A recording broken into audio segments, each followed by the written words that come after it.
அஸ்ஸலாமு அலைக்கும் வரஹ்மத்துல்லாஹி வபரகாத்துஹு. அன்பாந்தவர்களே, தஸ்பீஹத்துல் அர்ஸாக், ரிஸ்கை மின்னல் வெட்டும் வேகத்தில் கொண்டு வரக்கூடிய தஸ்பீஹ், மலக்குமார்கள் செய்யக்கூடிய தஸ்பீஹ். என்ன தஸ்பீஹ்? சுபஹானல்லாஹி வபிஹம்திஹி சுபஹானல்லாஹில் அலீம் அஸ்தக்ஃபிருல்லாஹ். இவ்வளோ தான்.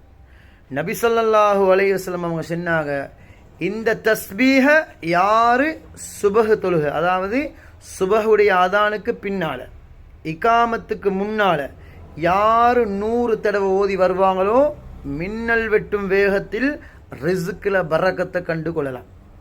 பெண்களாக இருந்தால் அந்த டைமில் எலும்பி ஓதணும். ஆண்களாக இருந்தால் பாங்கு சென்ன பின்னால் இகாமத்துக்கு முன்னால் 100 தடவை ஓதணும். ஒரு 2 நிமிஷம் 3 நிமிஷங்கள் பிடிக்கும். இன்ஷா அல்லாஹ் ஓதி பாருங்கள். ரிஸ்கில் அவசரமாக மின்னல் வெட்டும் வேகத்தில் அவசரமாக பரக்கத்து கிடைக்கும் இன்ஷா அல்லாஹ்.